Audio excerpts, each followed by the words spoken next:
आज की खबर सुनकर के आप हैरान हो जाएंगे कि वो ईरान जिसने भारतीय जहाजों पर तैनात क्रू मेंबर्स के साथ साथ अफसरों को कब्जे में ले लिया है, उसी ईरान को भारत चावल, चीनी, दवाइयाँ इतनी बड़ी मात्रा में एक्सपोर्ट करता है कि अगर भारत अपने एक्सपोर्ट से रोक दे तो ईरान के अंदर खाने पीने की किल्लत के साथ साथ दवाइयों की किल्लत हो जाएगी। और ईरान को शायद ये बात नहीं भूलनी चाहिए कि जब जब ईरान को भारत की जरूरत पड़ी है तब तब भारत ने मदद पहुँचाई है। और आज भी जब दुनिया के तमाम प्रतिबंध ईरान पर लग चुके हैं तब भी भारत और ईरान के बीच थोड़ा बहुत व्यापार जारी है। यानी कि भारत वो पूरी कोशिश करता है ताकि ईरान तक हम सामान पहुंचा पाएं और ईरान को हमने वो रास्ता दिया जिससे ईरान पूरे सेंट्रल एशिया पर व्यापार कर पाए। आइए कुछ जरूरी आंकड़े आपको बताते हैं जिससे अगर भारत ने ये सप्लाई चेन रोक दी तो ईरान के अंदर कई दिक्कतें हो जाएंगी। और ये सब आंकड़े देखते हुए ईरान को एक सेकंड भी नहीं लेना चाहिए था भारतीय क्रू मेंबर्स को वापस रिलीज करने में। तो आइए जानते हैं सारी जानकारी। यदि आपको काम पसंद आए तो वीडियो को लाइक और चैनल को सब्सक्राइब जरूर कीजिएगा। सबसे पहला और जरूरी चीज है बासमती चावल का एक्सपोर्ट। जी हाँ,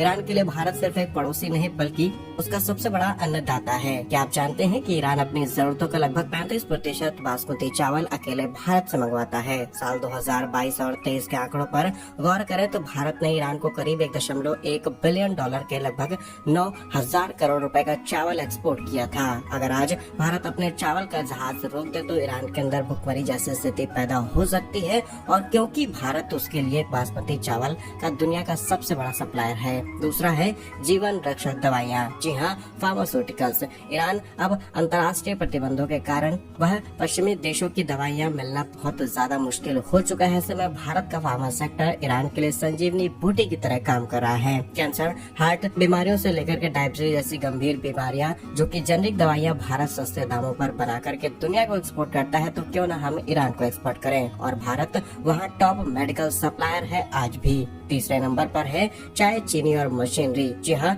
ईरानियों को सुबह चाय से लेकर के उनकी फैक्ट्रियों के पहिए तक सब मेड इन इंडिया पर टिका हुआ है। भारत भारी मात्रा में चाय, चीनी निर्यात करता है। साथ ही ईरान के इंफ्रास्ट्रक्चर को खड़ा करने के लिए इंडस्ट्रियल मशीनरी और ऑटो पार्ट्स की सप्लाई भी भारत की तरफ से ही की जाती है। यहाँ सबसे दिलचस्प बात यह है कि ये पूरे व्यापार रुपया रियल मैकेनिज्म के तहत होता है। यानी ईरान हमें पेमेंट करने के लिए डॉलर की जरूरत नहीं पड़ती। अगर भारत ये सुविधाएं बंद कर दे तो ईरान की करेंसी रियाल कागज के टुकड़े के बराबर हो जाएगी, क्योंकि कोई और देश उसे अपनी मुद्रा के साथ शामिल नहीं करना चाहता है। इसीलिए भारत कुछ इम्पोर्ट एक्सपोर्ट के जरिए ईरान के साथ व्यापार करने की कोशिश करता है और व्यापार चल भी रहा है। इससे पहले भी जब ट्रम्प प्रशासन नहीं था तो भारत और ईरान के बीच व्यापार काफी हद तक बढ़ गया था। अगर कुछ जरूरी आंकड़े आपको बताएं, जब पाक ने भारत को रास्ता देने से मना किया तब भारत ने ईरान के अंदर चाबहार पोर्ट तैयार किया और इसमें करीब 500 मिलियन डॉलर का निवेश किया है। जब दुनिया ने ईरान को ग्लोबल बैंकिंग सिस्टम से बाहर कर दिया तब भारत अपने यूको बैंक के जरिए भारतीय रुपए में तेल का भुगतान किया और ईरान की अर्थव्यवस्था की मदद की। और आज